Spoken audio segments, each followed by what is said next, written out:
Good evening. Welcome to our Matthews Board of Commissioners meeting for September 25th of 2023. I'd like to start off with some introductions. To my left and your right, we have our Assistant Town Manager, Malia Gordon, Town Commissioner Renee Garner. Missing tonight, Commissioner Larry Whitley. He's out of town enjoying some vacation that he so desperately needs. Becky Hawk, the Town Manager. Charlie Buckley, our Town Attorney. We have Mark Tofano, who is not here yet, but hopefully be here soon. Commissioner Gina Hoover, Commissioner John Urban, our Town Clerk, Lori Canapino, and our Communications Director, Maureen Keith. I would like to start with an invocation tonight and a moment of reflection, and I'm giving that. I've given this once before, and I think it's pretty prudent tonight. There's a famous quote that I've read that stuck with me called, "Sometimes the right path is not the easiest one." As we embark on another night of important decision-making for our town, let us reflect on this and truly be sure that all the decisions we make tonight are based on what's right and not what is easy. We are all privileged to sit on this dais, and our decisions are not light ones. Thank you. I would like to bring up the Girl Scouts from Troop 2219 to give our Pledge of Allegiance.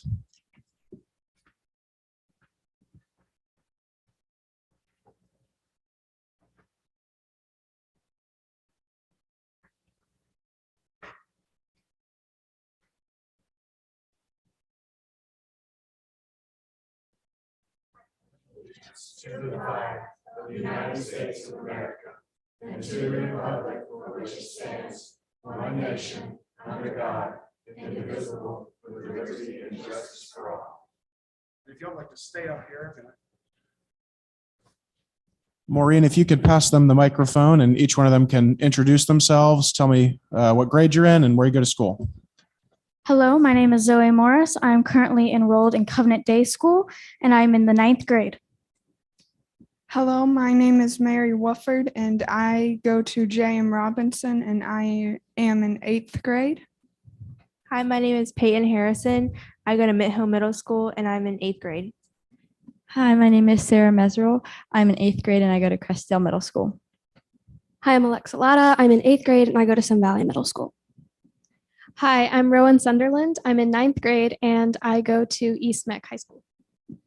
Hello, I'm Harriet Corey. I'm in 9th grade and I go to Butler High School. Thank you, guys. Looks like we all go to different schools, so we got a good mesh from the area. That's pretty neat. Thank you guys for helping out tonight. Appreciate it. We'll move on to agenda item number 4, adopt the agenda. Mrs. Manager, is there any additions, deletions, or movements within the agenda? I do have one requested addition tonight. Looking to add an agenda item to discuss the potential of an additional CMS community meeting. Okay, I'll entertain a motion. I'll make a motion that we adopt the agenda with that one provision. I'll second that.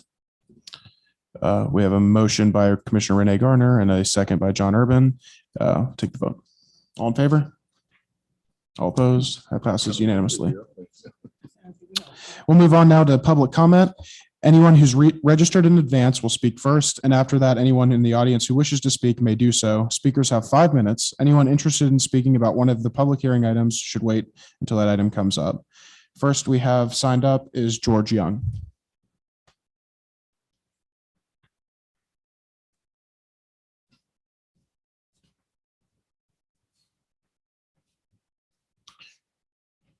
George Young, 407 Pinecrest Drive, Matthews, North Carolina.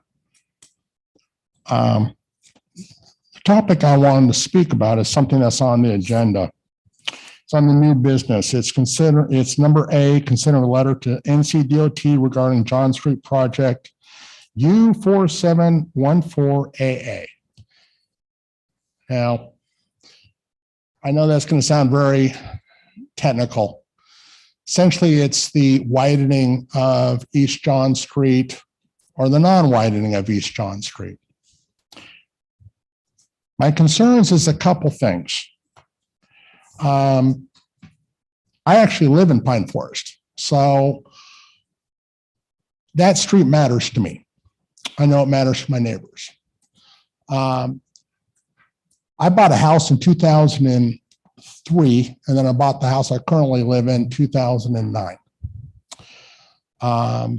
The amount of traffic that has gone up since I moved there is extraordinary. A percentage of that traffic happens to be coming from Union County. And part of the reason for that is that it's been easier to go up that road than 74. Now, Charlotte has pulled a lot of their lights, but there's still quite a lot of lights between the county line and getting into Charlotte. You also have a problem where the town of Matthews has contributed to this problem. How?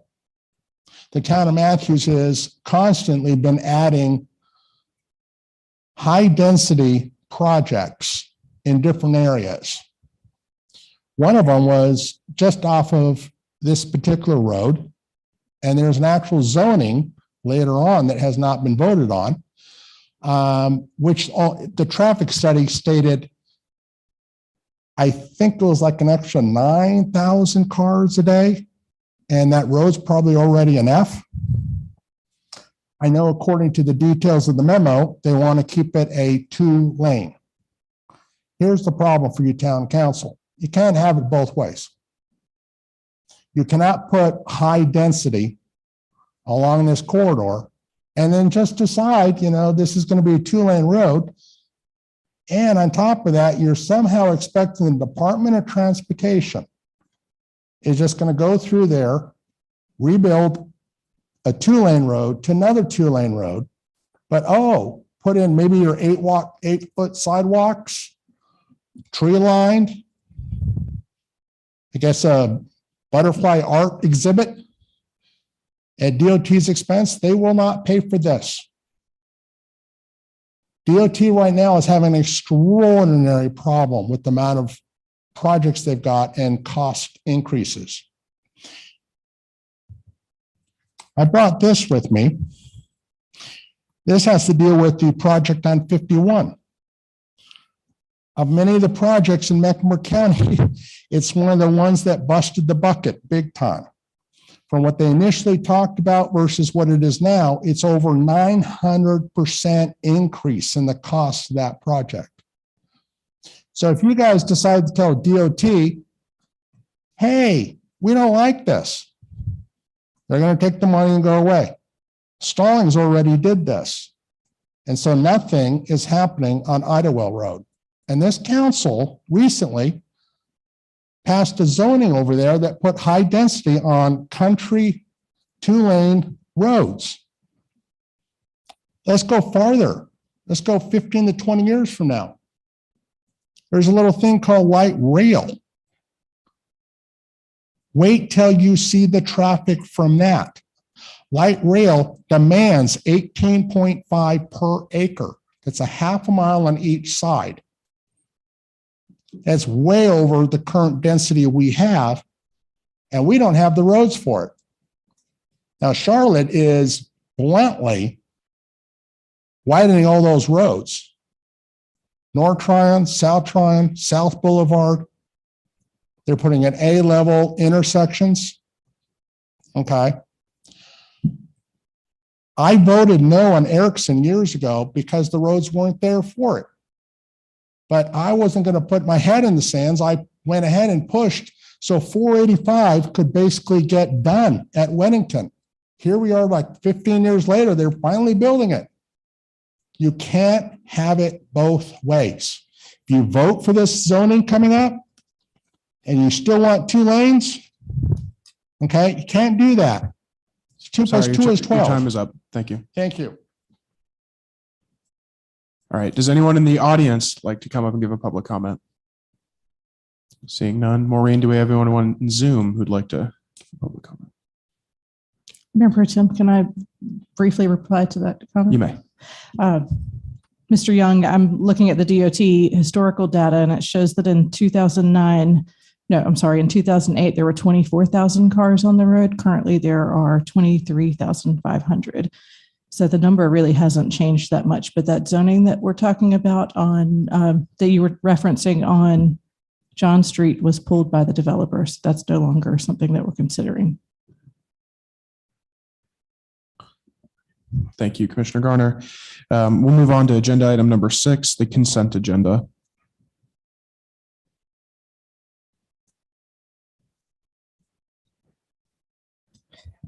Mayor Pro Tem, I'd like to make a motion that we approve consent agenda item 6A through D, with C being removed. No, I'm sorry, not with C being removed. Nothing was removed from that, right? 6A through D? 6A through D, yes. I'll second that. Our usual players aren't here. We have a motion by Commissioner Garner, a second by Commissioner Urban. All in favor? All opposed? That passes unanimously. Move on to agenda item number 7, unfinished business. A, consider ARPA funding for Greater Matthews Habitat for Humanity. We have Malia Gordon and Natisha Rivera Patrick. Yes. So while Natisha steps up to the podium, just wanted to share that during the August 14th meeting, Ms. Natisha Rivera Patrick, who is the Executive Director of Greater Matthews Habitat for Humanity, presented on funding needs to the board that would allow her organization to continue the advancement of affordable housing activities. During that conversation, it was decided by the board, or a motion was made by the board, to allocate $500,000 to Greater Matthews Habitat for Humanity, with the contingency for the organization to provide a follow-up presentation detailing the specific expenses associated with the $500,000. Those expenses have since been vetted and approved by town staff and the attorney in compliance with the North Carolina general statutes. So tonight, Mrs. Patrick will follow up with a presentation giving some detail of those expenditures, and wanted to just help the board understand that while these expenditures have been vetted and are in compliance with the North Carolina general statute, it is still of your discretion to have a discussion and allocate or make additional requests of Ms. Riviera Patrick as it pertains to her presentation tonight. So what she presents is for your consideration and also for your discussion and further conversations or further requests or modifications as needed. Thank you, Malia. Thank you, because I couldn't see that otherwise. Good evening. We're here for round two, you guys. I certainly appreciate the opportunity to come back and go a little bit further into detail about how we would utilize this allocation to support the affordable housing initiatives here in Matthews. So what I did was put together a presentation that kind of went back to basics and gave you a little bit about who we are, what we do, how we're structured, how we're funded, and then certainly delved into the details of how we would allocate these dollars if in fact awarded by the town. And so I'm just going to take a few minutes, probably about 13, which I warned you ahead of time, to go through some of that. And as I go through, please do stop me if you have questions in that moment, because I'd love to get it while it's fresh in your mind. But certainly at the end, I can entertain questions as well. So back to basics, the who we are. So our mission at Greater Matthews Habitat, we seek to put God's love into action to bring people together, to bring homes, communities, and hope. Our vision is simple. It's a world where everyone has a decent place to live. Habitat for Humanity is a federated model. So we actually have about 1,250 affiliates across the United States. There are 62 affiliates here in North Carolina, 7 affiliates right in our area here. And we each have our own designated service area. For Matthews Habitat, it is Matthews, Mint Hill, and the Met County side of Stallings. And we are independent. So we have Habitat International, which I call the mothership. And what we do is we have a list of 13 things as an affiliate we have to do to remain in what's called good standing, which allows us the use of the Habitat name and some gift in kind opportunities with some national partners. We do not receive any funding from Habitat International. Each affiliate is independent. We set our own budget. We raise our own budget. We set our own construction. We create our own programs. We choose our partner families that we work with. And then we just operate within the confines of our service area. So all of us border each other. We have gentlemen's agreements that we stay within the confines of our territory in terms of where we select homeowners and where we build.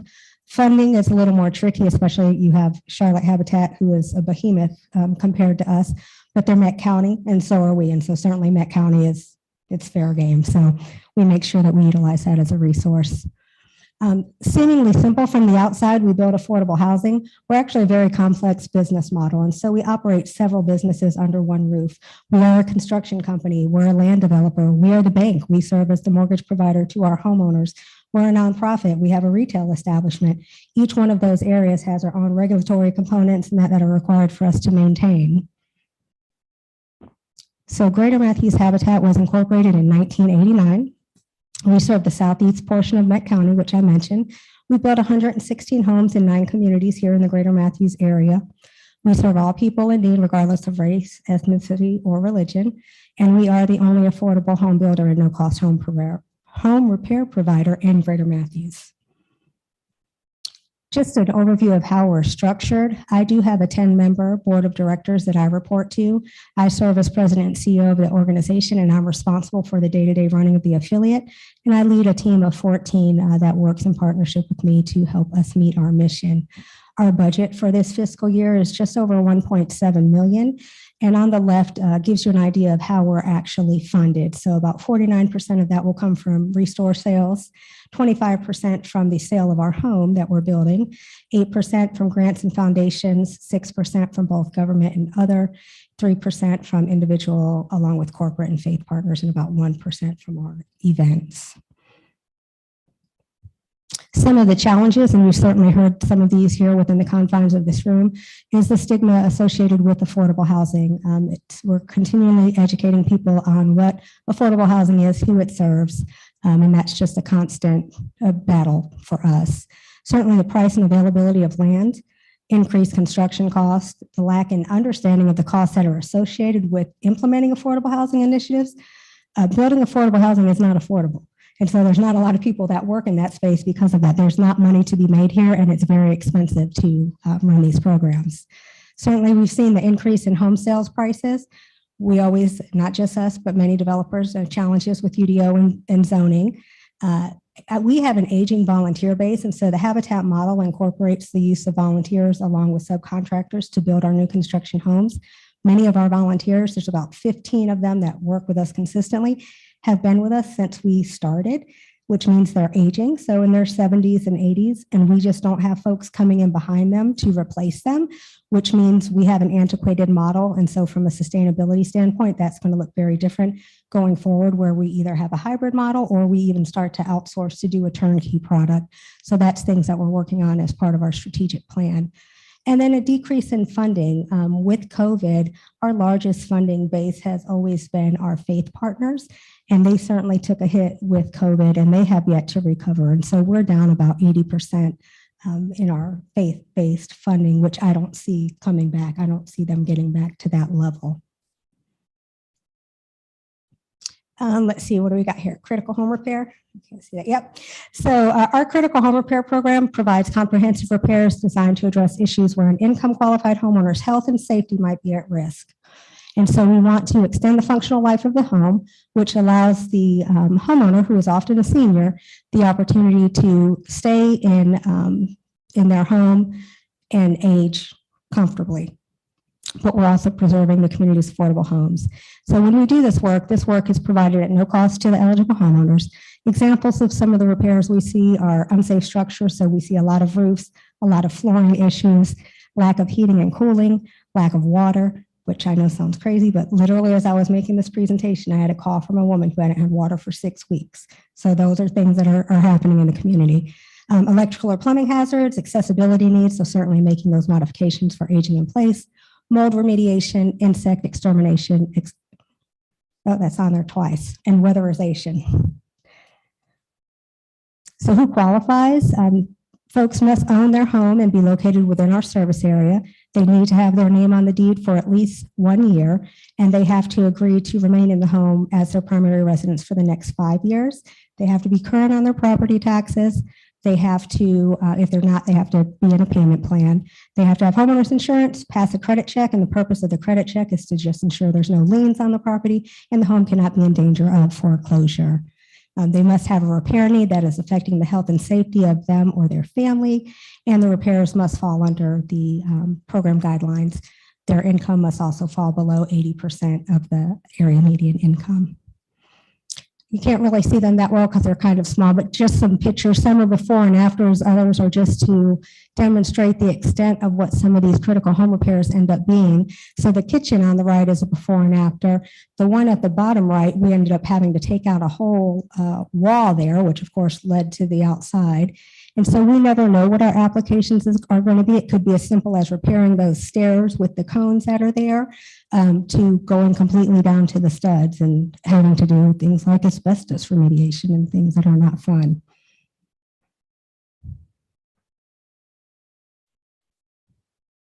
Some of our critical home repair stats, we started our program in 2019, and so far our average age for our participant is 63 years old. 37% of the households either have a homeowner or family member that has a disability. 51% of these households have children under the age of 18. 73% of the families we've served have been African American, 25% white, and 2% Asian. So we'll talk a little bit about what it costs. So I mentioned this started in 2019. We've concluded 45 critical home repairs, and this year we partnered with Central Atlanta Council of Governments and completed 9 fall prevention projects in partnership with them. So to date, we've spent just over $344,000 on those repairs. We allocate $35,000 per critical home repair, so per project. That is our cap. It is the cap for Mecklenburg County as well. So we often find projects require us to layer funding in order for us to cover the complete scope of work that's required for us to remediate the existing hazards in the home. If additional funding isn't available to layer or funds have been exhausted, we work to fix the most critical needs. And sometimes we can't help the homeowner if we don't have the money, we can't serve them. So this is how we're funded specifically for critical home repair. So for this fiscal year, we'll receive $140,000 to support 4 projects, and that will come through Mecklenburg County. They have their $2 million budget line item for affordable housing initiatives, so that's where that money will come from. It comes to us as a pass-through through Charlotte Habitat.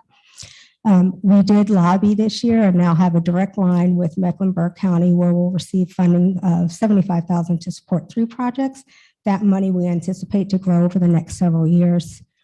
CDBG money from fiscal year 22-23 has rolled into this year, and the reason for that is they were so late in executing their contract. It didn't get executed till April, which our fiscal year ends June 30th. So that's now in for this year to be spent along with this year's allocation of $50,000. Both of those are to serve 2 to 3 projects. We get $25,000 from the town of Mint Hill. They don't have any additional program restrictions other than residency. So that total allocation is $340,000 for this year. Natisha, can I ask a quick question about Absolutely. that? So I just noticed that it said like 4 projects, 3 projects. How typical is it that your projects are meeting that cap of 35,000? So are these are the recipients? It tends to be like multiple issues within a home, or it's like a roof, say on its own, wouldn't typically cost more than 35,000. Can you just expand on that a little bit? Absolutely. So in the beginning, we were doing more one-offs where it was simply like HVAC, roof, so $8,000 to $10,000 ish. As we received more funding, we were able to do more extensive projects. And so they average around 28,000 for a critical home repair. So that can be an HVAC, it could be a plumbing issue, it could be flooring, having to pull up and do new subfloor, bathroom renovations to do the accessibility modifications, thresholds outside. It varies, but average is around 28,000. So the way we protect our investment, because to your point, Becky, it's a lot of money that we're putting out to do these projects. It goes back to my statement earlier that it costs a lot to work in this space. So our critical home repair recipients have deed restrictions that are placed on their home for 5 years after the service has been performed. So if they sell the home within that 5 years, they have to repay the full amount of those repairs. In addition to that, if they sell within the 5 years, the home must be sold to somebody that is 80% or below AMI. So that prevents people from, coming in, qualifying, getting everything fixed up, selling the home and benefiting from that. We haven't had that happen, but that's why it's there. So $200,000 of the allocation I would put towards establishing a revolving critical home repair fund. All of our critical home repair funding sources except Mint Hill are reimbursable, which means we have to spend the money first and then submit for reimbursement. So that reimbursement, just like the county contract, is often delayed. So we're running usually 60 to 90 days. And that money is currently coming out of our operating or reserve funds to cover those critical home repair expenses. The critical home repair expenses would then be paid from this revolving fund and then the money deposited back when the reimbursement is received. So it creates an ongoing and replenishable fund that we're able to utilize. Critical home repair applications are accepted on an ongoing basis. We don't have a way of predicting what comes in, but can say on average we're about that $28,000 range. $50,000 of the funds would go to support emergency critical home repair and extensive project support. So I've mentioned before, like if we have somebody come in today that has no running water, they still go through the same application process. We still get the bids, but each program has different parameters. So for some of them, by the time we go through each of the steps, it could be weeks, it could be months before we could serve that homeowner. Well, that doesn't do anything for the person who has no water today. So this would allow us a pot to be able to still qualify. Everything's the same. We're just able to get the quotes and move faster on the project to get the homeowner served. The layered funding, we talked about the $35,000 cap allows us to layer funds so that we can complete a more comprehensive scope of work, alleviating as many of the health and safety risks for that homeowner as possible. Under our home preservation efforts, we've got a brand new program. We actually kicked it off this last Saturday. It's called Rock the Block. We were in Rainbow Ridge bright and early on Saturday with about 40 volunteers. And the purpose of this program is to provide repair services to homeowners to help them remain in their safe, decent, and affordable home because there's nowhere for them to go otherwise. Some of the repairs we do is painting, landscaping, weatherization, minor exterior repairs. We utilize volunteer labor to do this. And of course, we'll work to secure donated materials like we had is it Life that works for the town? Is that his name? Because it's spelled Leaf and he deals with trees. So I thought that was cool, but it's Life. He's in the back looking at you. Hey, yeah, him and his crew were out helping us plant some trees for some of the homeowners that requested that. So that was great to have that new partnership. And then we had some of the nurseries donate some shrubbery and flowers for us as well. But we know 74% of the homes in Matthews were built prior to 2000 and are in need of repairs and exterior improvements. Only 3% of all the homes in Matthews are considered affordable for low to moderate income families. For this program, there is no cost for the homeowner for these services either. So we know from a community impact standpoint, this certainly brings residents together. It improves and revitalizes the neighborhoods. It preserves the current affordable housing stock. It helps eliminate gentrification, builds generational wealth, and preserves community history. It increases property values for residents, which I don't know that that's always good. Improves living environment, leading to better health and overall well-being. And the services are provided to those in our service area. And this is not just for Habitat homeowners. This is for anybody that's in the target neighborhood that we're working in. They can apply for and have this work done. So $25,000 of what has been allocated would go towards the neighborhood revitalization and home preservation. We would use it for equipment rental, equipment purchase. So as an example, we rented, we had the tool bank in Charlotte and they provide the stuff for free, but there's a fee based on the equipment you get. And so it would help cover that kind of cost. Safety gear for the volunteers, materials that we need for repair supplies, cleaning stuff, marketing materials. So this is an example of the door hanger we put on the homes for the Rainbow Ridge residents, letting them know about the program and how to apply. Again, this is a new program to us for this fiscal year, and we will be hosting these quarterly, and we estimate that we'll serve 40 to 50 homeowners here in Matthews this year through the program.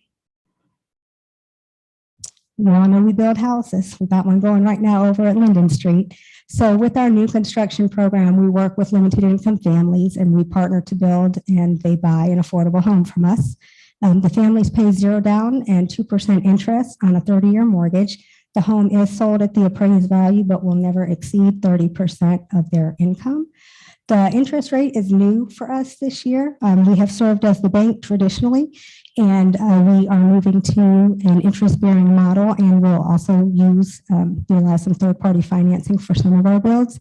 Because when we go to close, it's not like your traditional closing where at the closing table, we walk away with whatever that closing amount is. We realize that over the term of the mortgage. So this will allow us to have some cash up front to then put into the next project that's coming forward. Each homeowner must complete 250 sweat equity hours and homeowner education. They're selected based on income requirements, the need for housing, the willingness to partner, and the residency requirements. We changed the language this year to where they had to live or work in Matthews for at least the last year to apply. Our goal is always to cover construction costs with home sponsorships. Last few years, that hasn't been happening simply because it's costing us about $165-ish to build right now. Our highest sponsorship is $100,000, so we supplement the difference in that cost. And construction is completed with a combination of volunteers and third-party vendors. Anything permitted, HVAC, electrical, plumbing, we sub out. And with our two-story units, which we've been doing, we have been subbing out the roof and the siding. I mentioned my volunteers earlier. I don't want them up on the second story doing any of that. The way we protect this investment and help maintain these affordable housing units is each of our new construction homes are sold with deed restrictions, and they include that if the homeowner sells the home within the first 5 years, they don't receive any proceeds. For the first 20 years, Habitat has the right of first refusal to purchase the home back. That would be at market rate.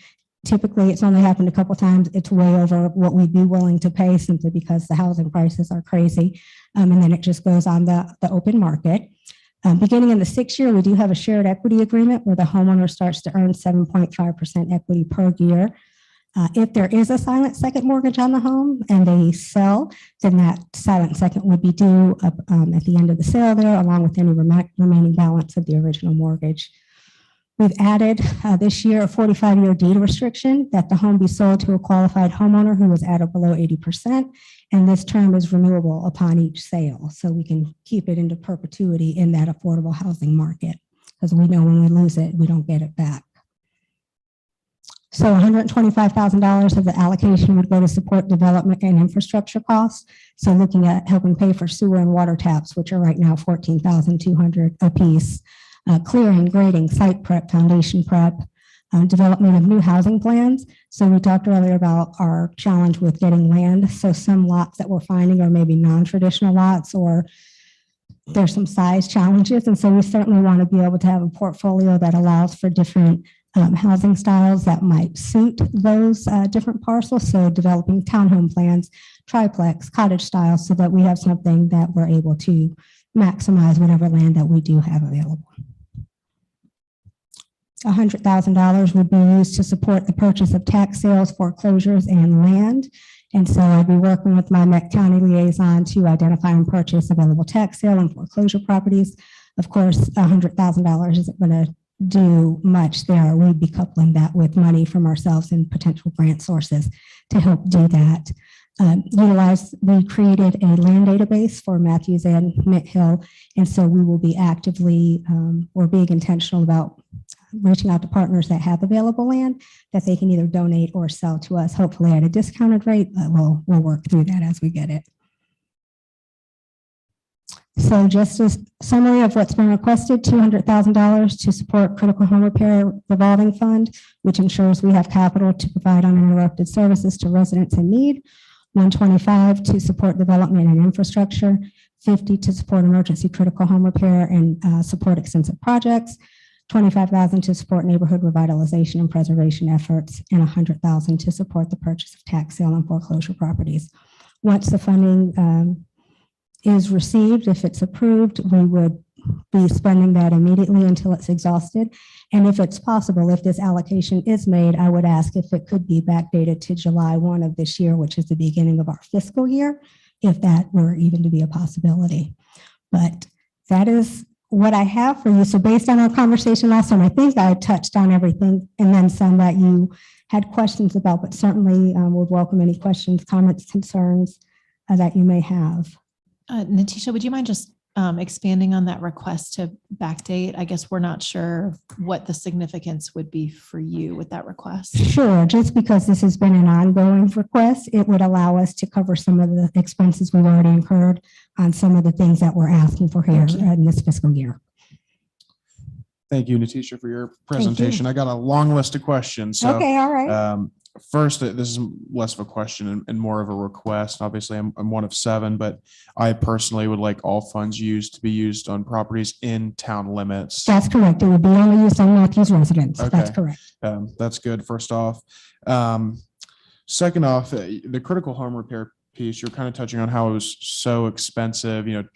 Why not request all the money for that if it's so incredible? I mean, if it's $28,000 a house, you can only take 14 houses and that's, almost 500,000. So. Correct. And we talked a little bit about this before because we do have other funding sources that we're able to utilize for that. So like with CDBG and with the Met County funds, we can get increases there. And so I think right now, as we've grown, where we are is where we're comfortable until we get into a next iteration. So the next step will be another jump in terms of the amount of services we're able to provide, which include adding staff.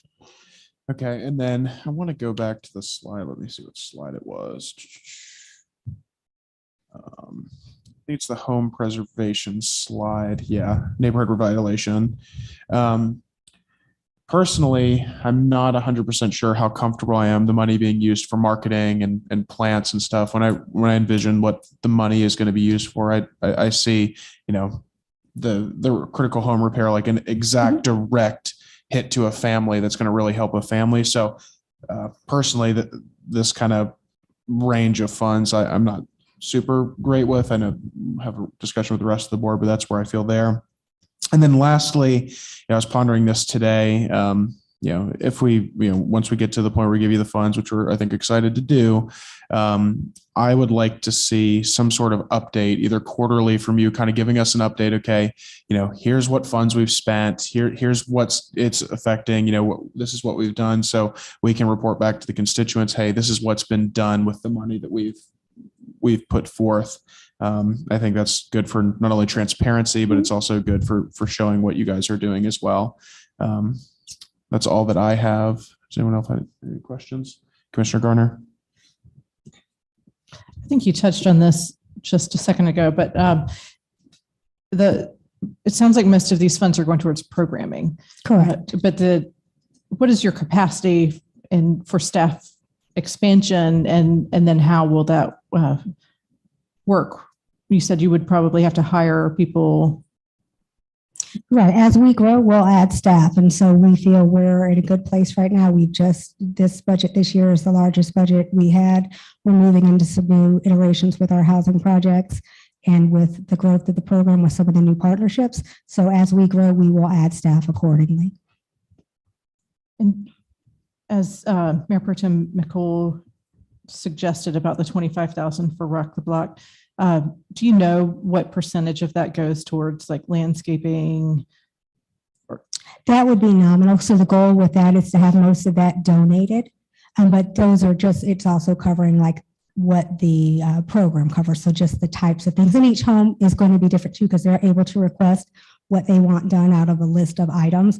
So it's power washing, it's painting, it's things like that. So it's preserving the home. So even something as simple as painting porch posts, which can become a critical need later if they've rotted because they didn't just do regular maintenance. It's things like that. So that's where the home preservation piece comes into play with that.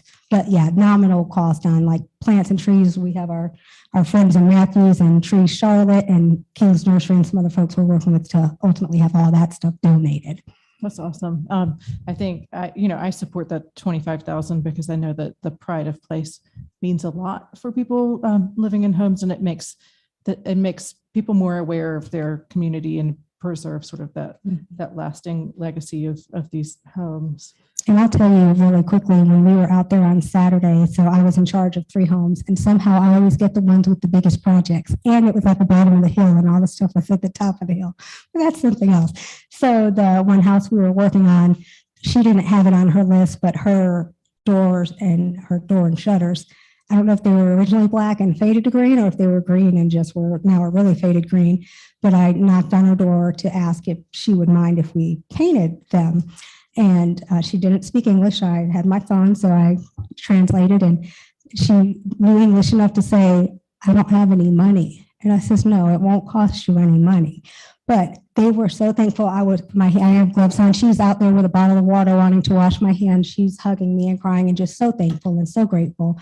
And the gentleman next door saying he didn't speak English, but he called his son so his son could tell us how thankful and grateful he was. And to please tell everybody that was there volunteering how grateful he was. Because these are all senior citizens that just didn't have the capacity to be outside and to be in the yard and do that type of maintenance. So it looks more blighted because they just don't have the ability to do it. So it looks really great. If you haven't been on our Facebook page, check it out and you can see some of the pictures. Sorry, that was sidebar. Well, I do want to maybe feed off of that a little bit and just explain. I used to volunteer in a community garden in the Belmont neighborhood in Charlotte. And, we had conversations with the neighbors. A lot of the people worked 3 jobs and they were so exhausted. You just can't find the time or the energy to paint your porch columns, but it does boost morale and it does boost that pride of place. So I do feel like $25,000 for me personally is a small investment to make, to give people that gift and be able to relax just a little bit more when they're at home. I don't think I have any more questions. So I want to make a note and ask the board, since we only have 4 here and we're missing almost half, do we want to move forward in a vote tonight, or do we want to bulk to another meeting so everyone can vote and have the discussion? I feel like this is a pretty big decision, so I want to hear everyone's opinions on this. I know other boards in the area sometimes will push off votes to have the majority here.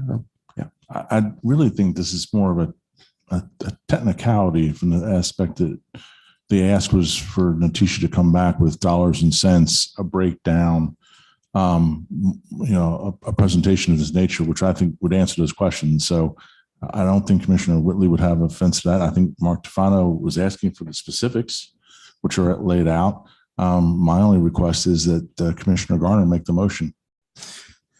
Fair enough. I will make the motion. And I know that when I talked to the mayor about this, he was particularly concerned about the money going to fund the building of 1 or 2 houses of new construction. And I feel like you've done a good job presenting information to show that that's not how these funds were used. So I would like to make a motion that is there a motion on here? Allocate the fund or provide the funds to Greater Matthews Habitat for Humanity to use as allocated in the presentation made tonight. I want to ask a question before we do this. The dating it back to July 1st, is that something that needs to be in the motion, Charlie? And is that something we are able to do? You should just move forward tonight on tonight's motion being made. No, but she requested that would to be dated or predated back to July 1st. Oh, the effective date of that you can make the effective date of the grant. I will add to my motion that we make the effective date of this grant to July 1st, 2023. So I will second that motion, provided we add to Commissioner Kuhl's point, at least a biannual report. Something that allows you to come, January and July or something like that. And that's long enough to have critical home repair and 1 house build or something like that. Mm-hmm. She won't make too many reports with $500,000. So it'll go really quickly. Sure. And so let me add, I feel good about every 6 months. Do you feel good about that? Commissioner Hoover? I just don't want to overburden her. So if she's happy with that, I'm good with that. Whatever you guys need, I'm fine with that biannual. She will find a way. I will second that motion. Yep. Every 6 months then. We have a motion by Commissioner Garner, a second by Commissioner Urban. All in favor? All opposed? That passes unanimously. Thank you for this presentation. It was great.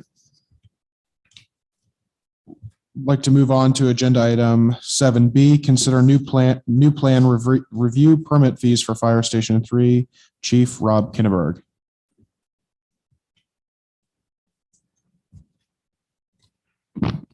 Mayor Pro Tem and council members. So we continue to move ahead with the construction document development for Station 3. We completed construction documents last Friday. We have an on-schedule review planned for October 9 and 10. We've been provided a $21,454.70 request bill from Mecklenburg County for the plan review fees.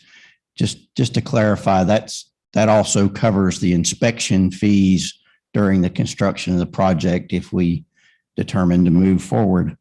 Following the on-schedule review, Samet is due to deliver to Becky and I a guaranteed maximum price by the end of October, which we will forward to you for your consideration in November.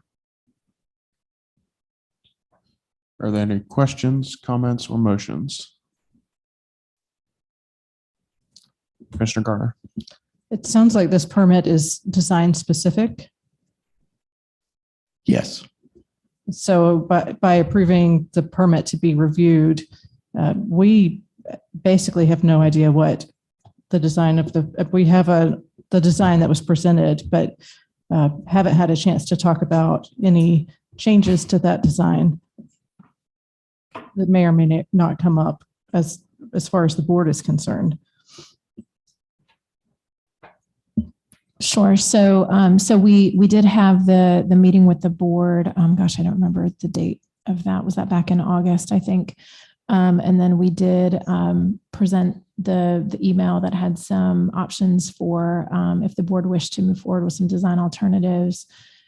So certainly, if that is the direction that the board wants to go into, either pause because the board isn't ready to move this project forward to design review with the county, whether it's because you'd like to take a look at this design again, or because you would still like to consider an additional design, that is certainly the will of the board. Unfortunately, with the timing of how this process works, so it was months and months and months ago that essentially the request is put forward to the county to get on their schedule. And so this is the timing that has come up for it. So we certainly can step out of line if we're not ready. But if we do that, then we have to get to the back of the line. And that we do know will cause a multi-month delay in the process. So certainly that's the will of the board. If the board isn't ready to put this design forward, then that's where we are, and that's okay. But if we are ready, the time has come to make that payment in order to continue with that plan review. So it's really wherever the board is at this point in time. If is it okay that to go ahead and finish my thought, then I'm not comfortable. I'm not comfortable moving forward without having a discussion about the email that was sent out with numbers. I'm looking at the producer price index by commodity for final demand construction from it's called Fred St. Louis, which is what apparently I've been told many people look at for projecting construction costs, and they seem to be flat or going down. I think delaying this and making sure that we are getting the fire station that the board approves of is pretty important. This discussion may need to elevate to having the entire board here. There's a couple issues at hand. So first of all, Chief, are you within your window to withdraw without penalties? Do you know? Yes, we are. So there's time, a little bit of time. Or are you past it? Let me back up a second. Are you past the date of withdrawal without penalties? I have to make to stay on the current schedule. We would have to make the payment by Thursday, October the 5th, to stay on the current schedule. Okay, so that's the day where you tell the county we're going to proceed or not, and that's the date that you do not get hit, because you can go past it, but they're going to hit you with penalties. You're going to be spending money for the sake of spending money, and that's not what we want to do. 16 hours at $145 after that. And when is our GMP number? GMP is due to us. We have asked them to provide it by the end of October so that we can bring it to the board at the first meeting in November. Okay. Because I'm assuming that Commissioner Garner would feel more comfortable understanding the GMP as part of this conversation. She's nodding yes. Okay. The only, again, why I think it needs to be raised to the entire board is because everybody has a very heartfelt opinion about this matter. But if you do withdraw, the potential is 45, 60 days, I think, before you get back in the queue with the county. But that's all predicated on when you get back in the queue with the county. That's correct. And we've had one preliminary review with the county. That's good. So we think that's helpful. We think we're tight on the current design. Good. Okay. All right. I guess maybe my concern, I do partially agree that I wish the rest of the board was here for this conversation, but my concern is getting kicked out of the queue and then you're delayed, 2-3 months to you're back to this point. I personally am comfortable with the design of the fire station. So that's where my thoughts are. I guess I'd like to hear from you, Gina, what you think.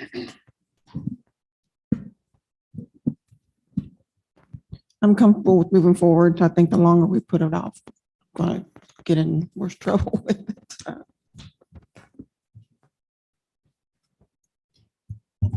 Yeah, I guess I do. I kind of feel stuck in a rock and a hard place because we don't have we won't have enough time to discuss it at our next meeting to move the ball forward for the date he needs.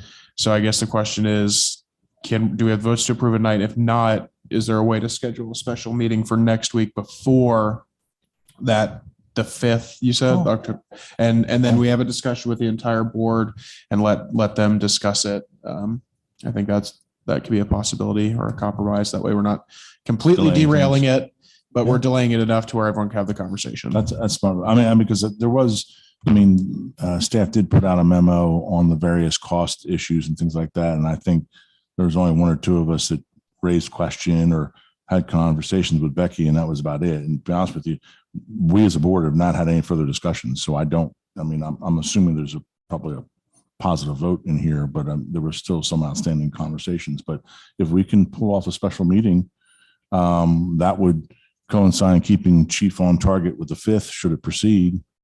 Is there an issue? Would that work? It depends on the date. I am out of town at a conference, but it Do we doesn't. need the manager? I was just gonna say my attendance is not required unless others deem it necessary. So here's my thought process. I think it would be appropriate to have a special meeting possibly next Monday at around 6 p.m. It's usually when we do our special meetings to discuss this. That gives us plenty of time, so we're not derailing it. Charlie, would we need a vote on that? So I'll entertain a motion for that if it works for everyone's calendars. I don't know the right. We haven't had the conversation with others. So there wasn't a motion on the table. So this would be the first motion. So the motion would be to schedule a special meeting on Monday, October 2nd. October 2nd. Yeah, at 6 p.m. to discuss specifically the issue of proceeding with the permit fees or not regarding fire station number 3. Okay. What is the desire of the board to have either members of Summit and or members of the Story PM team present, or is it just a conversation amongst the board? I will not be available for that meeting. So when would you be available? I'm at the point in the season where I work nights and I'm going to school. So I likely will not be available for a special meeting. But if you have a majority of the board, then I would make a suggestion that you move forward with the majority of the board's ability. Decision. Okay. Oh, all right. Well, we'll proceed.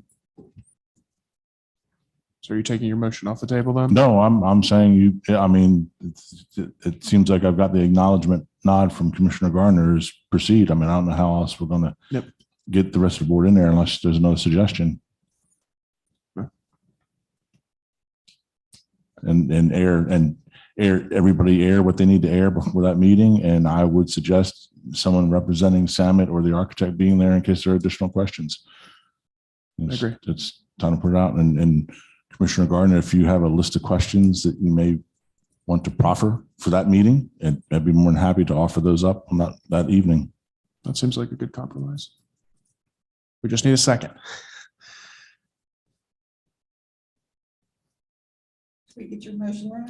It's my motions. Yeah, my motion's good. Okay. I'm solid. All right, we got a motion. we got a motion by Commissioner Urban, a second by Commissioner Hoover. All in favor? All opposed? That passes 3-1. Thank you.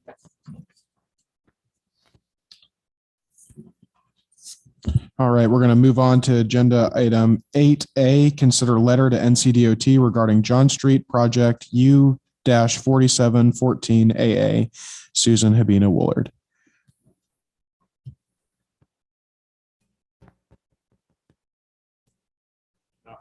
We cannot. What about now? Okay. Got it. Someone turned off the mic. No names. Try this again. Mayor Pro Tem, Commissioners, it's good to see you all tonight. Dana is not able to be in attendance with us. I'll do my best Dana impression. No, I'm just going to be myself. But I will present this item. This is, so U-4714AA is the John Street section. Remember eons ago, it was one big project from Trade Street all the way through Indian Trail. And we asked NCDOT to segment it in logical sections. The AA section being the section in our downtown. As the memo states, we went through a lot of work about 5 years ago to figure out what John Street wants to be when it grows up. And had a successful request to DOT to delay the project so we could do some modeling, which we did. And we learned that the world won't end probably if we don't have a 4-lane, 23-foot median divided facility blowing through our downtown. We're coming up close on when they had programmed this project to start. And so the state, in a meeting with Dana, asked, hey, what do you want to do with this project? Let us know right now. And she said, well, maybe not right now.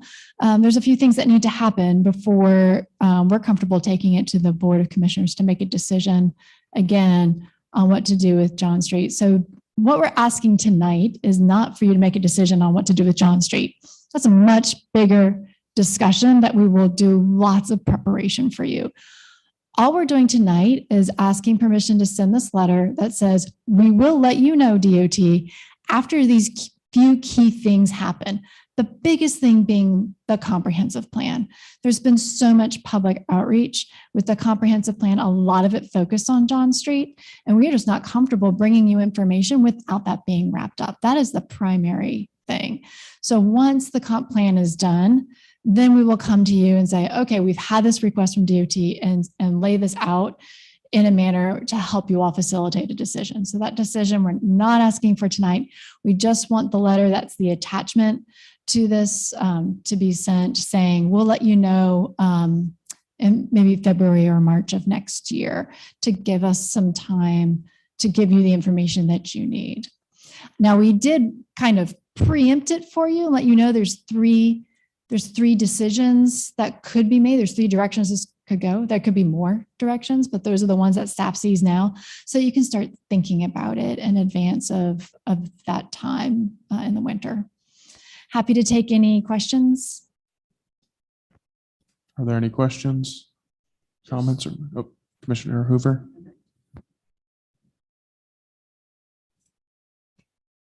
To reiterate, this is not about changing the design. This is just sending the letter to say we want to wait on making the decision. That is correct. Make sure that is clear. Yes. Right. Okay. Thank you. Any other comments or motions? I'll go ahead and make a motion. Then we direct the town manager to send the attached letter to the NCDOT as written, and that is referring to the letter dated September 18th, 2023 to the mayor and board of commissioners from Dana Stujanki, our transportation planner. I'll second it, but also could you touch on briefly the traffic modeling we did since this particular item came up earlier in public comment? Sure, absolutely. So we were successful in procuring or getting awarded grant funds to do modeling. We did traffic modeling for the entire town of Matthews, but with a particular focus on John Street. And that was looking at the existing and potentially future land uses. How might Matthews develop, as well as scenarios for what the roads might be when they grow up, starting with the Metrolina or the Metropolitan Transportation Plan. And so that we have some base scenarios, but the scenarios that we did around John Street were a 2-lane and a 4-lane scenario. And that information is available on our website. If you go to the engineering page, there's a sub-area model that you can toggle through the scenarios and see what the volumes look like. So we were expecting to see when it's 2 lanes, everything is red in downtown, red being bad, right? In traffic speak, green is good, red is bad. And that didn't happen. And we were very pleased with what the model did state. If you build it, they will come, right? If you build a 5-lane road, all that traffic is going to be there. If you right size it to the adjacent land uses and complementary land uses, the current theory in transportation planning is that it'll balance out. The traffic will go on those higher speed roads. So the model, if you go to sub-area model, you can go through scenario 2 and scenario 3, which are those John Street widening scenarios. Now, caveat, the Metrolina regional model is undergoing an overhaul next year. So we are going to be asking for a reboot on our sub-area model once that is done. So these models, with current data need to be updated. So we are going to be looking for an update potentially next year. Thank you. You're welcome. Okay, we have a motion by Commissioner Urban, a second by Commissioner Gardner. All in favor? All opposed? That passes unanimously. Thank you. Move on to agenda item 8B, consider contract and budget amendment for John Street bicycle and pedestrian study. Susan, you're up to bat again. Yes, standing in again for Dana. It's a John Street night, but John Street light, right? We're not doing really big decisions here tonight. We just are doing procedural items before you tonight. Last year, we asked you all if we could go do a John Street pedestrian study. So remember the comprehensive plan, right, is all of Matthews. There was a specific focus on public outreach for John Street, but the comprehensive plan is a future plan. Staff thinks that we have needs right now for John Street, specifically for pedestrian and bicycle safety. And as parcels are developing and redeveloping, and we're seeing more pedestrian and bicycle traffic, we have a lot of concern about John Street, especially crossing John Street. And so we went for grant funds with CRTPO, and we're awarded the project to do a study for the John Street Now, we're calling it. Like, what do we do with John Street now for bicycle and pedestrian safety? We put out our request for letters of interest with firms. We interviewed firms, picked our top ranked firm, negotiated prices with them. They were within our budget. You see here the total project cost is $150,000. Our match is only $30,000, which is great. And we're pleased with the scope of services is in the attachment to this. But it's a pretty standard study, right? We're going to look at what's there now. We're going to do some traffic modeling because that's what NCDOT wants to see. So we're going to do some traffic modeling and have NCDOT as a partner this whole time because John Street's an NCDOT street. And then we'll have hopefully some beautiful visuals for you all to see. This is even up to a 15% design and cost estimates for pedestrian crossing treatments. So we're really excited to get this kicked off. The Board of Transportation said yes to their fee schedule. So we just need a request tonight for you.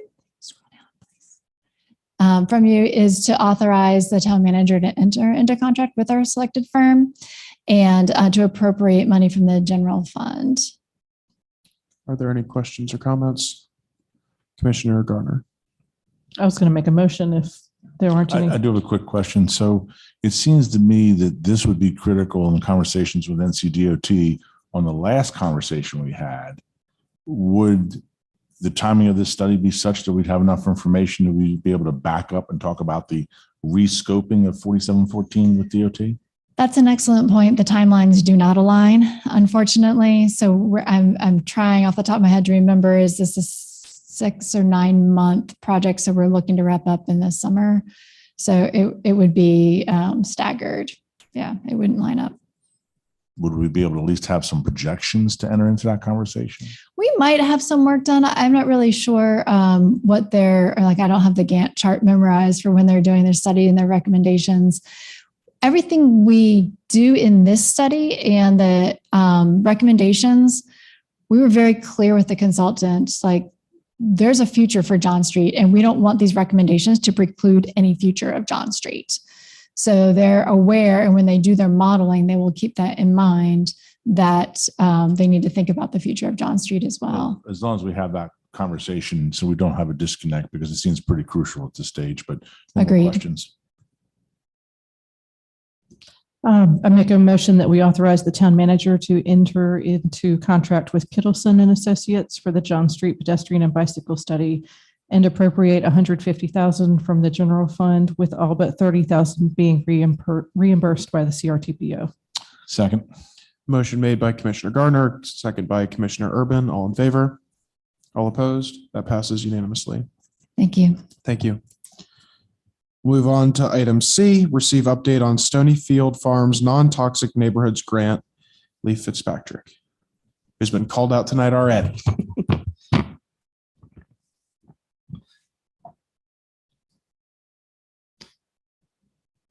Do you have a PowerPoint as well? You're fine. Thank you, Mayor Pro Tem McCool, Commissioners. I appreciate the opportunity and the invitation. The invitation to come here tonight to talk about our experience with organic pesticides. That's appropriate. So as you may recall, in 2021, the town received a grant from Stonyfield Farms for the Play Free initiative.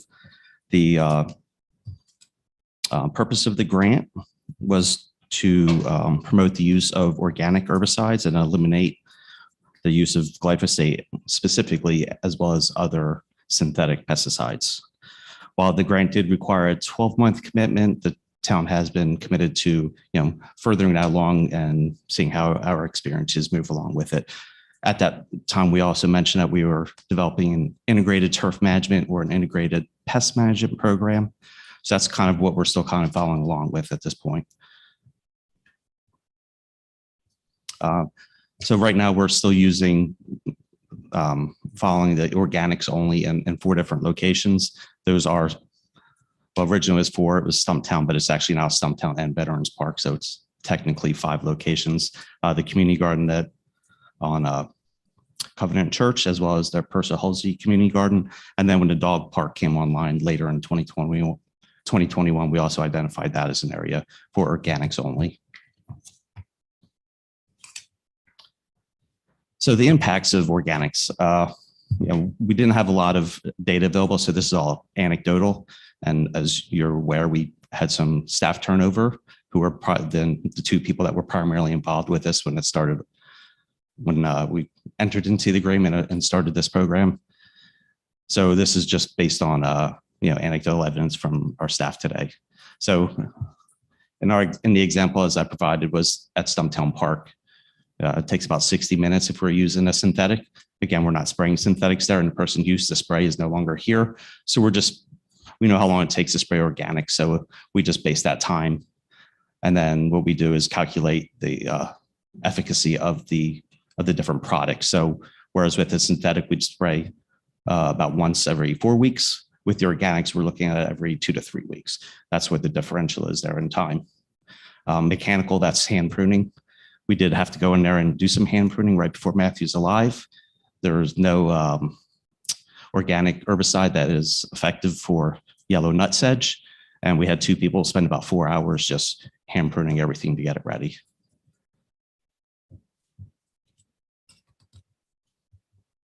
So material costs, typical application. Again, there's a lot of variables here. So this is just kind of an industry standard or guideline for a synthetic application is about $30. For organic, it's $45. If we look at it on that monthly basis, which was what the last slide was, the organic would actually run about $67.50 a month, and the synthetic would be about $30 a month. So we don't have any hard data. This is just based on industry standards and guidelines. So what have we done to try to mitigate some of these, the additional labor? We've actually reallocated resources. There are some areas we have that are now more natural, like the prairie or the meadow at Purcell Halsey, as well as McKee. Just mowing those two areas where we were doing it, prior to this program, monthly, and that was takes about a week to do those two areas alone. So we were spending about 40 hours a month just mowing those two large parcels. So we're able to use those resources elsewhere and shift some staffing around. We've also planted trees in areas that are not programmed or inaccessible. There's a parcel across the creek along 4 Mile Greenway that the town owns, but there was no access to the public and it was very steep. We couldn't even put mowers there. So we ended up partnering with Mecklenburg County, and we planted, I think, around 100 trees in that area. And that was off of Clearbrook near High Hill Court. I think the real big thing that we have really adopted is a change in philosophy. Turf doesn't have to be, or our lawns don't have to be a turf monoculture. We're not maintaining the greens on at Augusta National. That's not our intent. We certainly don't have the budget for something like that. So it's really about our tolerance of weeds. So what we recognize is, there will be weeds, and this is something we mentioned to the board in 2021 is, there will be more weeds. It's just managing it and getting it to the point where we feel that, and as well as the board and the public feels it's being managed properly. So on the top left, this is just a pretty simple draw. These are stock photos. There's your turf grass that's, very high end. That's going to be at your Augusta National or something like that. We don't anticipate being there, but on the top right, that looks like a fairly healthy stand of grass. The bottom right, there's a few more flowers and weeds. We think that's also tolerable. The top right would be our goal. We'd like to see it at least look uniformly green and not being overrun by weeds. The bottom left is where it starts to get where there's some concern with that, where there's just the weeds are out competing the grass for the nutrients. So the top left and the top right are actually out here in front of Town Hall. You can't see it as well now, but you can see the different colors and the different patches on the top left. That's just because there's different types of weeds that are growing there, starting to take over the grass. On the right-hand side, there's a lot of clover and then some bare spots right in front of that tree where the grass is just not doing well against the weeds. The weeds is out competing the grass. The bottom right, that is not here, but that's another example of the lighter green as POA, which is a winter weed that does start to take over. But when it dies back, you'll get what's on the left, where you'll get some bare spots and some other weeds to take over. The center kind of shows the seasons and how it's cyclical. So the center one, we have the weeds are still green, but the grass has gone dormant. So it's a lighter shade. So it really stands out at that point. It's more of an aesthetic thing, but when it does die down and you get the bare spots, that's when it becomes, more of an issue because people can't go out there after a rain because it stays a lot muddier over time. So the other area, and so back on grass for a second, turf, we don't really use glyphosate. Glyphosate is, it just kills anything it touches. So if we are using any type of herbicide in grass, it's more targeted towards certain weeds or anything, or pre-emergent that stops crabgrass or POA or something like that from growing. Our primary use has been and continues to be in beds and hardscapes for glyphosate. So the top left picture, that's actually on front here of the town green. That's where I would say is an ideal. There's some trees there, but there's not a lot of weeds. There are a couple, but to me, that's a good goal for us is to be in that area. The top right, that's actually also in front. There are a few more weeds. Actually, the taller weeds are sunflowers that started to grow probably from some seeds that were left from a prior planting. So that's tolerable. The bottom right, that's at Stumptown Park, there are some weeds growing in there. Again, it's okay for that time period between when we do the hand pulling or the spraying, and then until we can come back again. Sorry about the pictures. They looked a lot clearer on my computer. And then the bottom left, there's concern. There's a lot of growth there.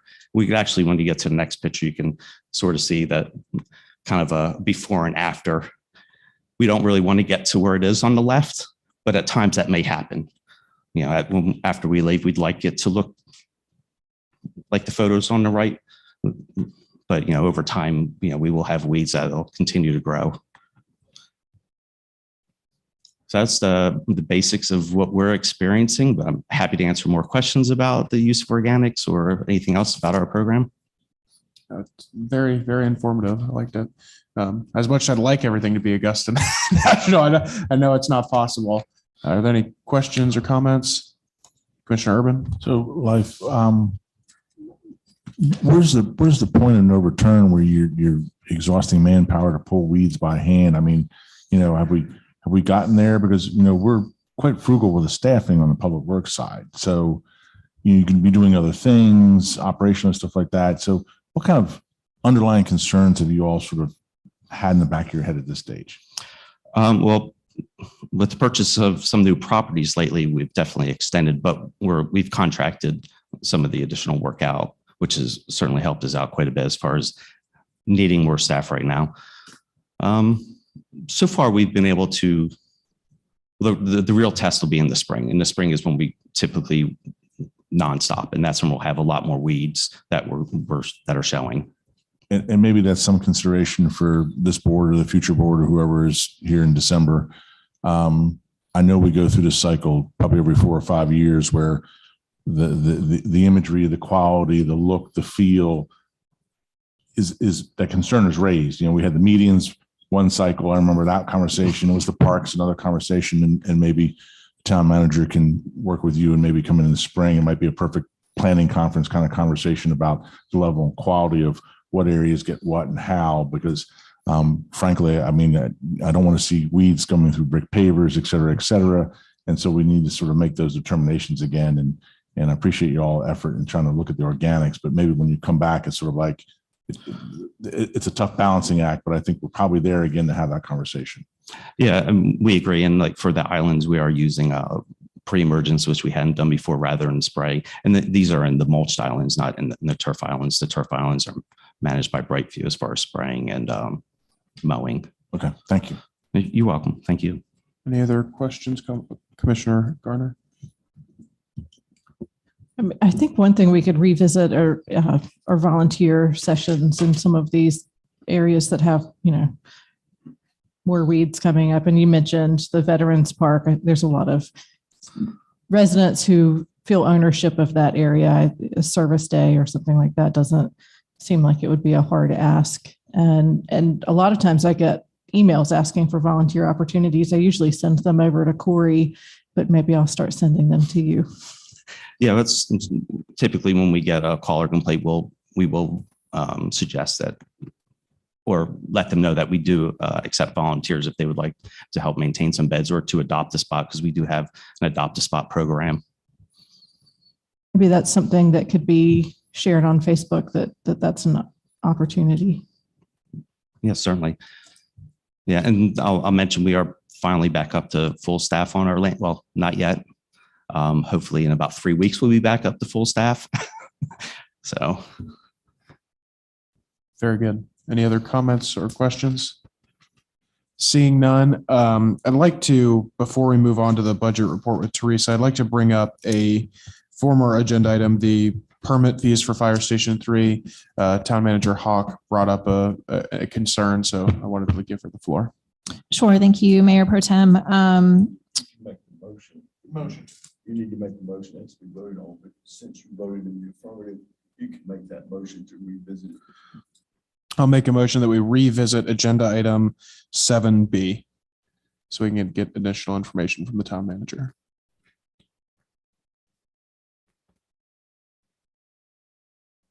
Okay, if you're looking for a second, I'll give it to you. Yes, thank you. Motion made by myself and second by Commissioner Urban. All in favor? All opposed?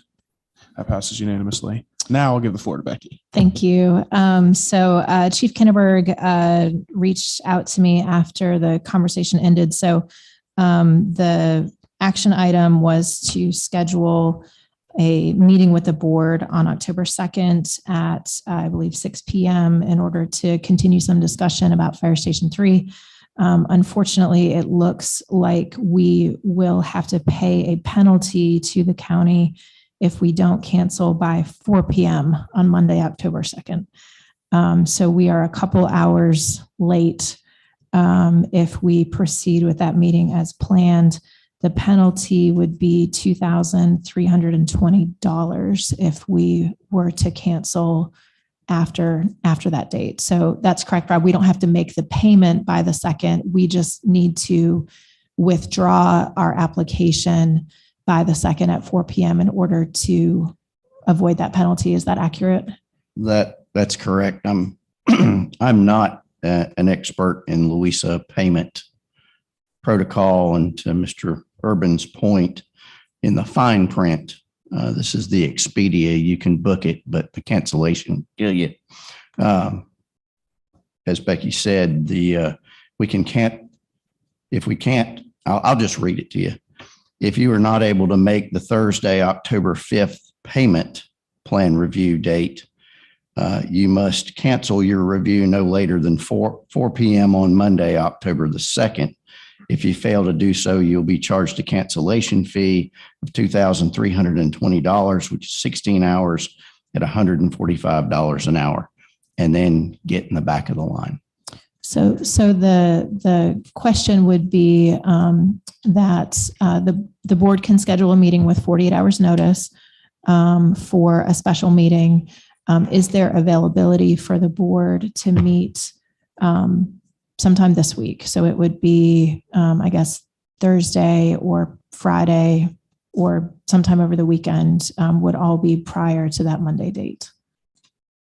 I guess to bring Commissioner Tufano up to speed, since you got here when we talked about the permit fees, there was a discussion about having the entire board kind of talk about the design of the fire station and have the board present, because we don't have everyone here. Wanted to bring them to speed and have a special meeting about it. I would be, I know personally available Friday afternoon and evening. I'm not available Thursday, but yeah, Friday's good for me. Commissioner Hoover. I can make it available. Okay, and then Gina, Renee, is that still the same thing? Commissioner Garner, sorry, is that still good for you? It's not. Commissioner Urban, does it work for you? Friday evening? Yes. You're Okay, so I guess we would have to make a new motion to update the date and time of the new meeting. So we amend the previous motion and just change the date to September 30th. Is that 29th? 29th? Yep. Yeah. So should I be the one amending my original motion, or does it matter? Just amend it. Oh, just then amend it to September 29th at 6 p.m. I will be on a plane, so whatever time the board 5 or desires. 6 is fine. Would it be for earlier to be done with it? And I can come anytime. As could I. So let's stick with 5. 5. Move it up. They'll give me an excuse to close up office early. There you go. Okay, we have a second. We have a amended motion by Commissioner Urban, a second by Commissioner Hoover. All in favor? All opposed? That passes 4-1 with Commissioner Garner in opposition. Thank you. Thank you. Thank you. All right. Now we will get to agenda item 8D, receive monthly budget report, Teresa Falk. I promise I won't come up with something else to push you later. Must be feeling like Corey right now.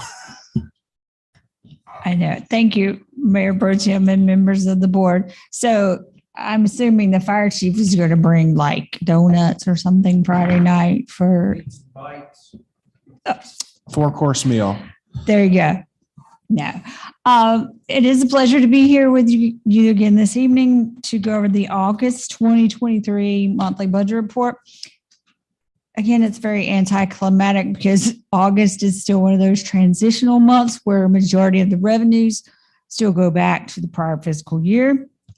However, some items to note: in the beginning of this fiscal year, recreation revenue is up 47% year over year, which is a big testament to the fact that people are getting back out, they're participating in events, and they're coming out and doing things.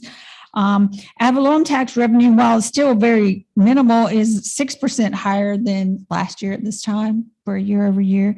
And investment earnings are 132% higher year over year, because at this time last year, the rates were just kind of beginning to go up. And of course, they've been up for a fairly significant amount of time. And an item to note on the ad valorem tax revenues on September the 1st, so the day after this report ends, we received $1.3 million of ad valorem tax revenue collections for the new fiscal year. So we're off to a very good start for the new fiscal year. And last week, the first to last week, we received the July sales tax numbers, which will be in the next report, but they are 6.5% higher year over year. So they are continuing to rise at about the rate we anticipated they would be rising.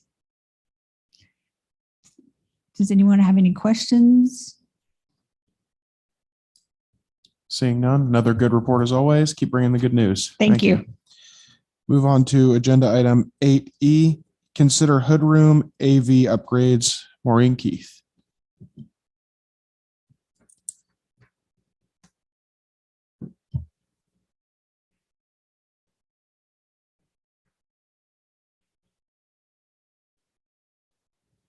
Thank you. Good evening. I'm here tonight to talk about our very exciting project to upgrade our audiovisual equipment in this room. As we all know, it's very needed. I want to start by introducing Michael Vensamoy. He's here in the audience. He's here tonight to help us out and answer any technical questions that you may have. Michael's a producer and video technician and owns his own company, Venza Media. He's helped town staff through this process to develop the RFP as well as review the responses. He's very familiar with the equipment in this room and our setup here, and he's been invaluable during this process. So thank you for being here.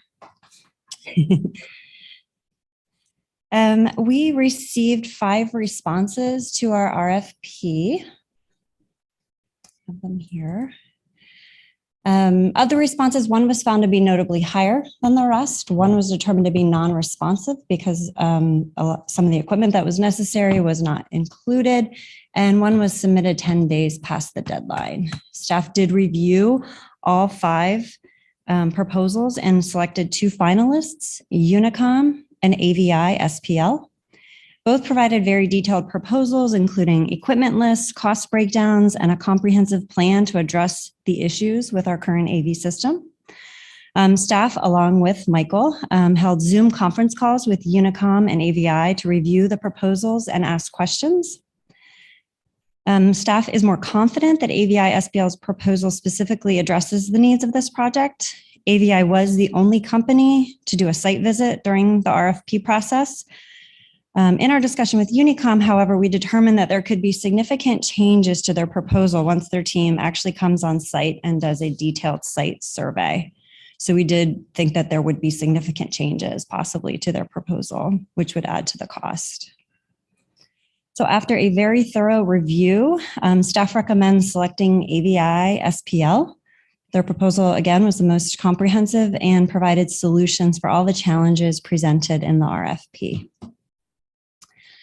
If the board does choose to move forward with AVI, you're presented with 3 choices for the hoodroom display. So right now we have our projector and our screen here. And so option A would be to upgrade the current projector to the NEC laser projector. That new one would have significantly higher lumens, which is brightness, than currently in our room. We currently have 6,000 lumens, and this would be 14,000. So it would overall improve the display greatly.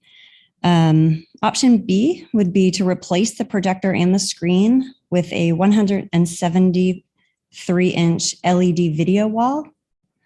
The video wall would, of course, move us to a much newer technology. Video walls have no glare like a TV, no washing out like a projector. We would have been able to see life's weed pictures a lot clearer on a video wall than we saw them on the projector tonight.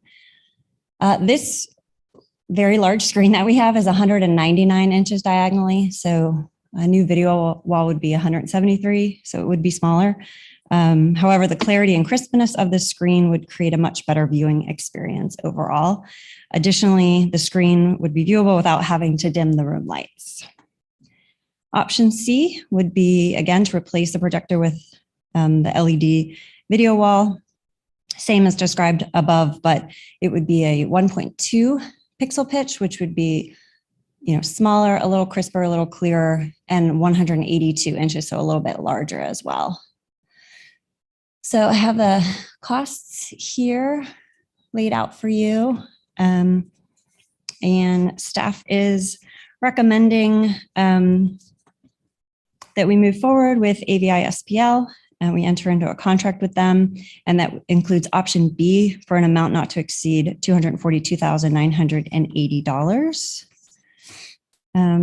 So those are the options before you tonight if you choose to move forward with AVI SPL, and we are here to answer any questions. First, so you believe that all the issues and complaints that we've received about streaming and stuff will also be fixed with this as well? So it'll be across the board, everything will be? Yes, it would pretty much be all new equipment in this room. And we're confident it would address all the streaming issues, audio issues. Any other comments or questions? Commissioner Urban? Yeah, so I was looking at the initial numbers and I saw AVI at 170, and then I saw the A, B, and C was sort of like ads, the car dealership here. But I did notice one item. I was curious, how much is the 36-month service agreement with AVI? What does that add into? I mean, it's in their quote, but I mean, I wonder how much value that is. It's about $19,000. So the service agreement for 3 years is worth about $19,000. Yes. Okay. And were you privy to, or did anybody look at what a 173-inch video wall looks like from the distances we deal with for clarity and things of that nature? I mean, because my guess is that the white outline of that piece of paper on the screen is probably that 173 range compared to the 198. So you got to take what's there and reduce it down. I guess it's not so much for the board to look at, although I like looking at that. I was just curious if anybody sort of evaluated that, because where you're standing and presenting, would it be worthwhile?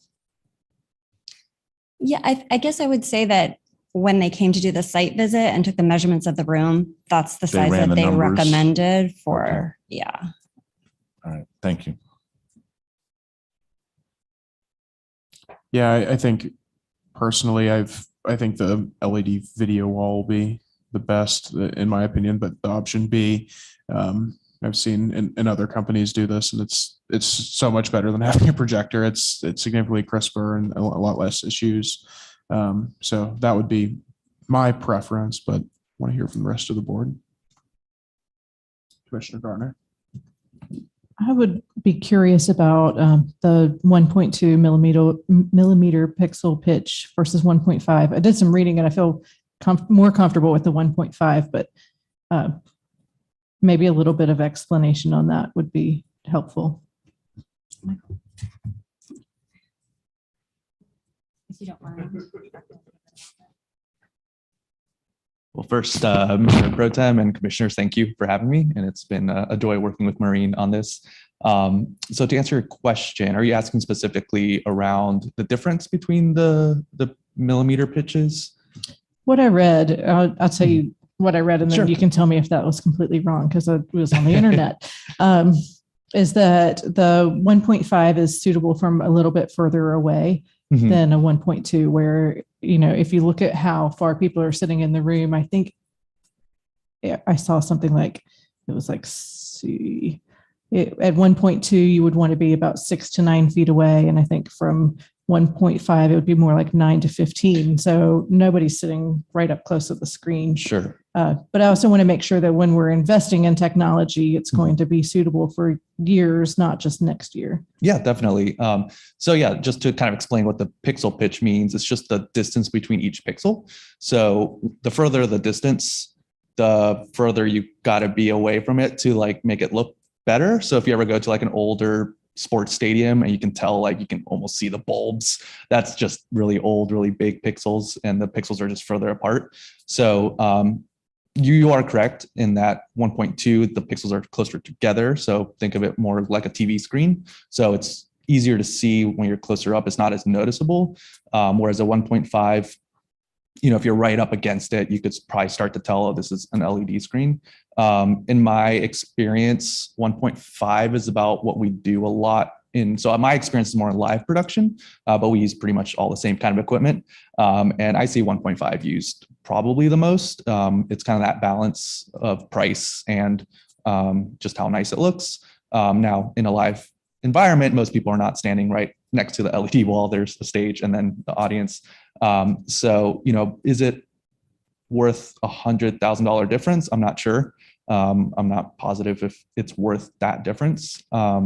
But you are pretty correct on the distance thing. So just something to consider if you feel like if people are going to be sitting right up against it.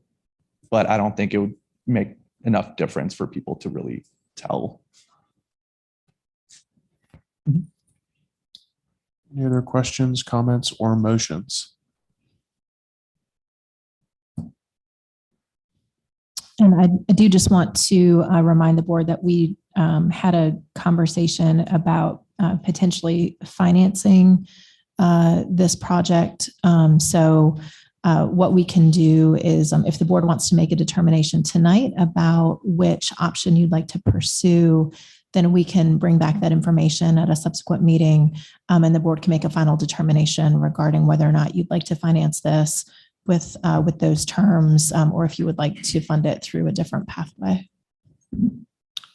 Commissioner Tofano. Good evening. Good evening. Do you have any customers like us that have this type of equipment that, or and for many of these vendors that we can go sit and see? That's a great question. So since I work more in live production, I don't personally, but I know of other similar board meeting spaces that have literally just done this exact same setup with LED wall, with newer equipment. And from what I've seen and heard, it's been a great success. So it might be worth reaching out, and I can find out which local governments have done that in the area. I believe Davidson might be one of them, but I can definitely find out if that's something you're interested in, maybe talking with other similar venues that have done similar work. I'd like that. Thank you. Maureen, I know you checked references from this vendor. Can you speak to that? And if I don't know where any of them were located, but can you talk a little bit more about who you spoke with and what their feedback was? Yeah, I did check the references, but we didn't speak specifically about the LED video wall and their experience. It was more about their experience working with ABI SPL. I do think it could be arranged, like Michael said, to find one nearby that we could go look at. Yeah, I'd like to see it. Yeah, sure. So you want to defer this puppy? That is the will of the board. If you'd like to take a look just so before they have making a visual decision. of that. And yes, please. I tend to agree. Commissioner Garner. I'm okay with deferring it, but the funding, I thought we had, and we've gone through several different versions of how to fund things, but I thought this was one that we decided ARPA funds were appropriate for. The most updated report back to the board had the breakdown of all of the various projects that we had desired to use ARPA funding for, but since there was now more projects than funding, there were recommendations for how to proceed with each project. And the recommendation for this one was to pursue financing. But one thing that we talked about was potentially using, say, like general fund balance for this initially, and then we can look at revenues throughout the course of the year. We could always do financing after the fact if we wanted to, if we didn't want to do that originally, because if revenues come in stronger than projected, it may be that it's not necessary. And I apologize. And that was also when we were thinking this might be a $400,000 project. And we are very happy with some of these numbers being quite a bit lower, which makes financing probably less of a requirement. It is very rare in government that something comes in below expectations. So we are happy for that. Commissioner Urban. Do we, are there contract limitations, 30 days, price escalates or anything like that? So we have some time to investigate this? We'll check on that. But yeah, I Look think, in their fine print, because a lot of times Right. it's like every month, it's like, hey, okay. right, yeah. So is this something within 2 weeks and we can? Sure. What we can do is we can get to work immediately on trying to find something close by and then work with wherever that organization is as far as maybe a couple of times that they'd be open to drop-ins, that we can share that information with the board. So that may be something that you're able to pop in, on your own at one of the designated times over the next couple of weeks before the next board meeting. We'll also read the fine print. Sometimes they're great with holding a number for a couple of extra weeks if needed. So we can clarify if we're looking to be tight on that timeline. And ideally, we would have enough information for the board to take this up again at your next meeting. Commissioner Tofano. Yes, I want to clarify. I'd like to see a existing installation for all three of these selections, A, B, and C. We will do our best. Okay. And one last technical question on the 1.2 and 1.5 millimeter pixel and all of that sort of stuff. Is that in our modern, our retail terminology, is that 1080p, 4K? What is it? It'll be probably like in the 4K range, but everything you're running is pretty much 1080p. So it'll look like this, but crisper. But it'll be bigger, and the actual pixel count, I'd have to look at the numbers again. But it would, at the end of the day, you're running everything at 1080p anyways. So that's really what you're limited to. Okay, thank you. So do we need a motion or Commissioner Garner? The assistant town manager did point out that the quote says it's valid until October 2nd. So we'll follow up with them regarding holding it. So I've in my experience, we've never had someone turn us down if it's just been a couple week delay. So we'll go for that. Oh, I see. Okay. Good catch. So we'll revisit this in a few weeks after we've toured some facilities. Sounds good. All right, moving on. Oh, we need a date. So is this something we could bring up at our next board meeting? Sure, October 9th. Commissioner Urban, this. So you want to bring that back to us on the 9th of October? So motion to defer to the 9th of October to discuss AV, hood room AV project. A second. A motion by Commissioner Urban, a second by Commissioner Garner. All in favor? All opposed? That passes unanimously. We're going to move on to 8F. The agenda item was added tonight. Discuss CMS bond community meeting. Becky. Sure. Thank you, Mayor Pro Tem, members of the board. So wanted to have this item added back to the agenda. So we did have the CMS community meeting last week, Thursday. The attendance was low at the event. So we know that there were some scheduling conflicts. We know that it was a curriculum night for CMS. And so was able to talk with Representative Lisa Klein and the superintendent, and as well as some of the other members of CMS staff. And they were happy to try again before the November ballot if the board was interested in hosting them again. So just wanted to lift that up. And if the board wanted to extend an additional invitation, staff would be happy to work with CMS on identifying an additional date that worked for them. And but if it's the will of the board not to, that's okay too. We just wanted to lift that up, given that we were hoping for a bit stronger turnout. Yeah, I'm fully in support of this. I think any more transparency and discussions you can have about informing the public is very important. So I'd like to re-invite them. I'd support that. I mean, I think there was on a funny night where Yeah. the parent teacher conferences Yeah. or something like that. So they were. Yeah, I think it'll be good.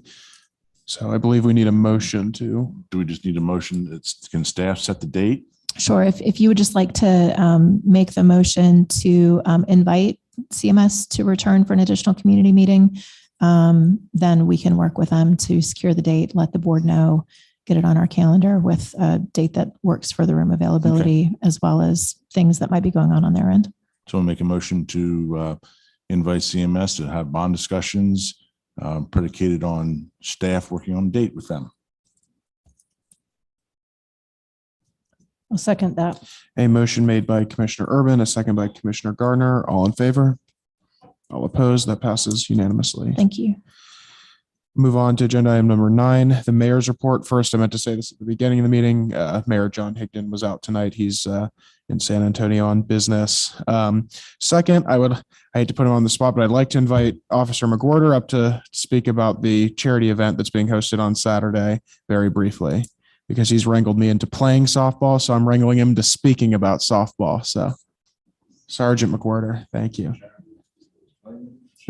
I don't know. Exactly. Good evening, Board of Commissioners, Mayor, town staff. Yeah, so this Saturday, we're doing a charity fundraiser for Matthews Help Center, the Matthews Fire Department, Matthews Police Department, Mount Harmony Baptist Church, softball team, and a local nonprofit will be playing with us with hopes of building bond within the community and just having a lot of fun, open up to the public, let families come have a good time. We'll have bounce houses, concession stands, first responder equipment, some raffle giveaway prizes, all with the goal of raising money for the help center so they can continue to help be a blessing to the community. We invite you out. First game's at 8:00 in the morning, so it's not so hot for us, and hope they wrap up around 2. But yes, we do have Mayor Pro Tem McCool playing, Commissioner Urban, and I believe the Mayor Higdon's playing as well. So if you not a fan of sports and you just want to see elected officials not do very well, I think you should come out. Appreciate it. Thank you.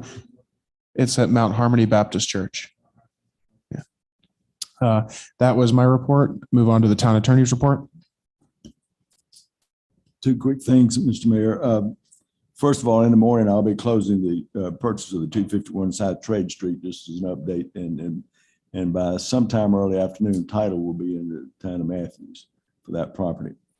And secondly, I'm still working on the research which the board asked me to look into on affordable housing and the authority the town has in regards to requiring affordable housing as being mandatory with a developer, and also just the whole gamut of affordable housing and municipal involvement. And so I'm not quite finished, but so far I will say that I haven't found anything that goes against what I have thought all along. But I'm wide open on this because wish we could find something, but I will have a final report later. Thank you. And move to the town manager's report. No report. Well, since John Urban wants to watch the Eagles game, I think we can go ahead and adjourn tonight. Motion to adjourn. Second. Got a motion by Commissioner Urban, a second by Commissioner Gardner. All in